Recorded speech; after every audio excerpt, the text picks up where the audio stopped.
Cauliflower கடலைப்பருப்பு கறி ready ஆயிடுச்சு பாருங்கள்.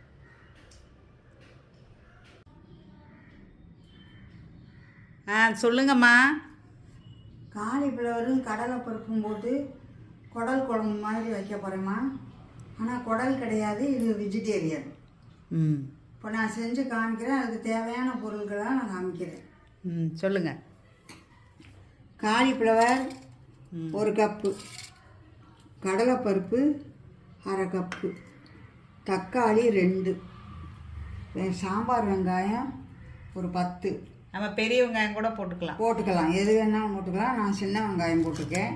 கடலைப்பருப்பு ஊற வச்சு வச்சுருக்கேன். இது சோம்பு சீரகம், இது தேங்காயும் பூண்டு, இது மிளகாத்தூள் 1 டீஸ்பூன், மல்லித்தூள் 1 டீஸ்பூன். தக்காளி எத்தனை? தக்காளி 2 முதவே சொன்னேன். சரி ஓகே. 2. இந்த தேங்காய், பூண்டு, இந்த ஜீரகம், சோம்பு எல்லாம் போட்டு அரைக்கணும். காலிஃப்ளவர் இப்போ நான் சுடுதண்ணியில் போட்டு வேக வைக்கணும். ஏன்னு கேட்டால் கிருமிகள் இருக்கும். அதுக்கு மஞ்சத்தூள் உப்பு போட்டு வேக வைக்கணும். வேக வச்ச வெட்டி தான் செய்யணும். செஞ்சு வெந்த வெட்டி நான் செஞ்சு காமிக்கிறேன். ஓகே. இப்போ காலிஃப்ளவரை வேக வச்சுருக்கீங்க. ஆமாம். இப்போ மஞ்சத்தூளும் உப்பும் போட்டு வேக வைக்கிறோமா, ஏன்னா அதில் கிருமிகள் இருக்கும். அதனால் பூச்சி இருக்கும் எப்போவுமே காலிஃப்ளவரில். அதுதான் மஞ்சத்தூள் உப்பு போட்டு வேக வச்சுட்டா அது போயிடும். இப்போ தேங்காவை அரைக்க போகிறோம். கடலைப்பருப்பையும் வேக வைக்கணும். இப்போ பருப்பை வேக வைக்கிறீங்க. கடலைப்பருப்பு இந்த பக்கம் காலிஃப்ளவர். தண்ணி கொதிச்ச உடனே கடலைப்பருப்பு போடணும்.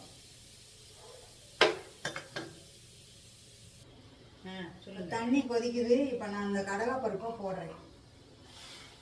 கடலைப்பருப்பு வேகணும்.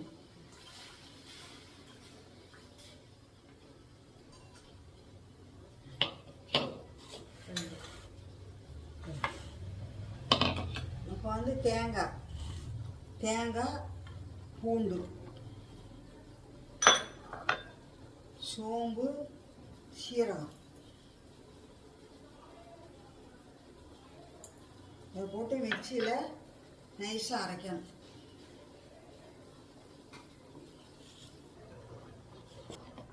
தேங்காய், சோம்பு, சீரகம், பூண்டு எல்லாம் போட்டு அரைச்சாச்சு நைஸாக. இப்போ காலிஃப்ளவரும் கடலைப்பருப்பும் வேகணும். அதுக்கப்புறம் தானேம்மா? ஆமாம். அதுக்கப்புறம் தான் தாளிக்கணும். தாளிச்சு காட்டும். இது இந்த டிஷ்ஷு எந்த ஊர்லம்மா ஃபேமஸ்ஸு? அது எங்கள் ஊரில் செய்வாங்கம்மா. எங்கள் ஊரில் அடிக்கடி இது செய்வாங்க. காலிஃப்ளவரு வறுக்கிறது கொள்றதெல்லாம். காலிஃப்ளவர் கிராமத்தில் இப்படி கிடைக்கும். அது கிடைக்கும், ஆனால் அதுகளுக்கு தெரியாது அவ்வளோவா. அதனால இப்படி வச்சுருவாங்க. ஓ, வெஜிடேரியன். ஆமாம். வறுக்கெல்லாம் அதுகளுக்கு இந்த 65 மாதிரி எல்லாம் போடுறதெல்லாம் அவங்களுக்கு தெரியாது. இது மாதிரி தான் வைப்பாங்க. திண்டுக்கல்ல கிடைக்குமோ? ஆமாம், திண்டுக்கல்ல கிடைக்கும். இது கிடைக்கும். கொடைக்கானல் பக்கத்தில் இருக்குல்ல எங்களுக்கு. ஓ சரி. அதான் கேட்டேன். அதெல்லாம் இதெல்லாம் கிடைக்கும். மூக்கள், டர்னிப்பெல்லாம் கிடைக்கும் அங்கே பக்கத்தில். அந்த கொடைக்கானல் பக்கத்தில் இருக்கனால டர்னிப்பு ஒரு மாதிரி புளு கலரில் இருக்கும். அடியில் புழுவும் வெள்ளையாகும். இந்த ஊரில் அவ்வளோ அதையே காணும். என்னம்மா காலிஃப்ளவர் வெந்துருச்சுமா? ஆஃப் பண்ணிட்டேன். இந்த பருப்பு கொஞ்சம் வேகணும். இப்போ வெந்துருச்சுமா. இப்போ வடிகட்டி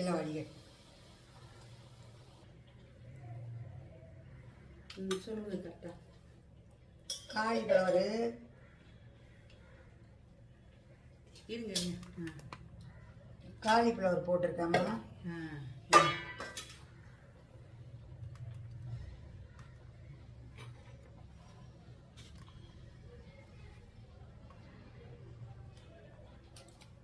மிளகாத்தூள் ஒரு 2 ஸ்பூன். 2 டீஸ்பூன். 2 டீஸ்பூன். மல்லித்தூள் 2 டீஸ்பூன். மல்லித்தூள் 2 ஸ்பூன். உப்பு ஏற்கனவே காலிஃப்ளவர் போட்டிருக்கேன், அதனால் கொஞ்சமாக உப்பு போடும். அப்புறம் தேவைன்னா போட்டுக்கலாம். உப்பெல்லாம் தேவைக்கேற்பதாம்மா. கொஞ்சம் தண்ணி ஊற்றி அடுப்பில் கொஞ்சம் மசால் வாடை போகிற வரைக்கும் வதக்கணும். அது கொதிக்கணும். மசாலா வடை போகிற வரைக்கும் இதை கொதிக்க வைக்கணும். ஆமாம். கொஞ்சம் தண்ணி ஊற்றி உப்பு போட்டு வேக விடணும். ஏன்னா அப்போ தான் இதெல்லாம் வந்து இதோட சேரும். மிளகாத்தூள் உப்பு எல்லாம் இந்த பாருங்க. இதில் எண்ணெயில் போடலாம். எண்ணெய் எதுக்கு அவ்வளோ தேவை? நமக்கு எண்ணெயே தேவையில்லை. ஏன்னா காலிஃப்ளவர் வெந்தது. கொஞ்சம் நேரம் மசாலா வடை போனால் போதும்.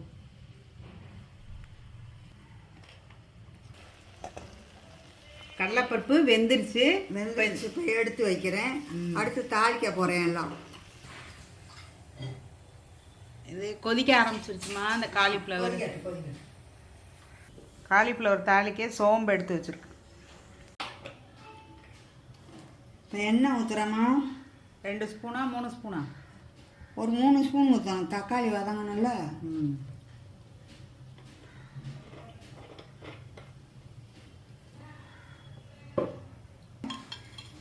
சோம்பு போட்டாச்சு. ஆமாம். பொரியணும். பொரிஞ்ச விட்டு தான் வெங்காயம் போடணும்.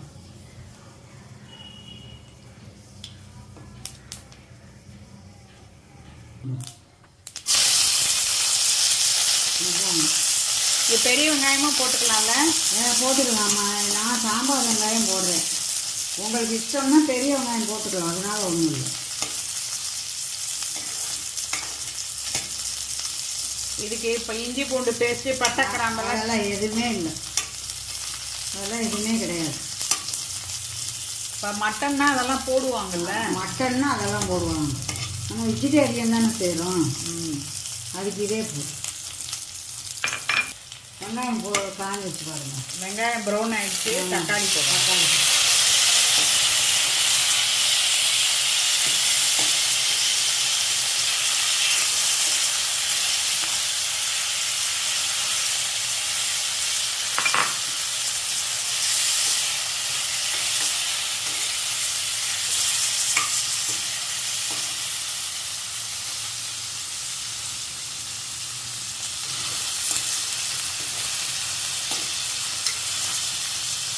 இப்படி பெருசாக தான் தக்காளி நறுக்கணுமா? ஆமாம்மா. அதுதான் நல்லாயிருக்கும். ரொம்ப பொடியாக நறுக்கணும்னா கரைஞ்சிட்டு நமக்கு தெரியாது. இது நல்லா இருக்கும். தக்காளியும் சேர்த்து சாப்பிட்லாம். சுருங்குற வரைக்கும் வதங்கணும். அப்போ தான் நல்லாயிருக்கும்.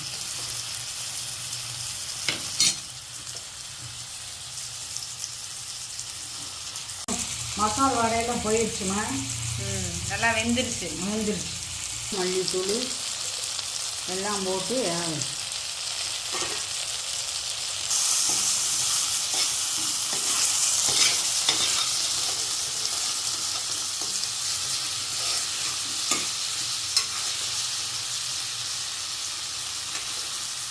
தோல் சுருங்கலை இல்லை. இவ்வளோ தான் வச்சுருக்கேன். பிடிக்கும். வெங்காயம் கொஞ்சம் வதங்கிருக்கு தக்காளி. ஆமாம். கொஞ்சம் வதங்கணும். இன்னும் கொஞ்சம் வதங்கணும். இப்போ தக்காளி வதங்கிடுச்சு. இந்த தோலெல்லாம் சுருங்கிடுச்சு.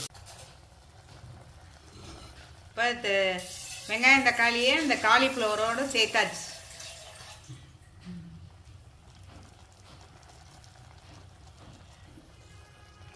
கடலைப்பருப்பு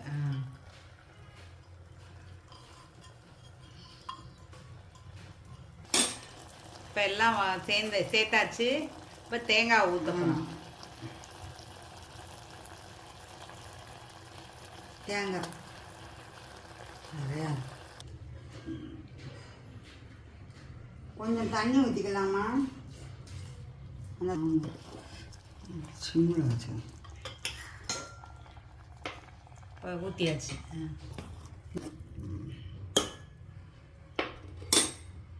ஊற்றிக்கு அங்கிட்டு வச்சிட்றாரு. கொதிக்கணும். எல்லாம் கலந்தாச்சு. இது கொதிக்கணும். இப்போ கொதிக்கணும். இப்போ ஒரு 2-3 கொதி வந்தோடனே இறக்கிற வேண்டியதுதான்.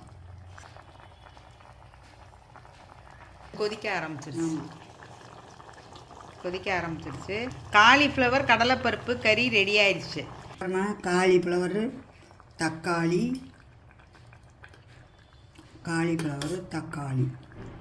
பாருங்க. காலிஃப்ளவர் தெரியல, தக்காளி தான் தெரியுது. இந்த தெரியுது பாருங்க, காலிஃப்ளவர் சூப்பராக இருக்குது. இப்போ ரெடி ஆயிடுச்சு. ஆஃப் பண்ணிடலாமா? ஆமாம், ஆஃப் பண்ணிடுறேன்.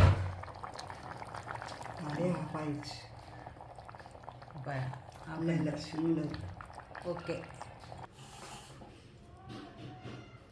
காலிஃப்ளவர் கடலைப்பருப்பு கறி ரெடி ஆயிடுச்சு.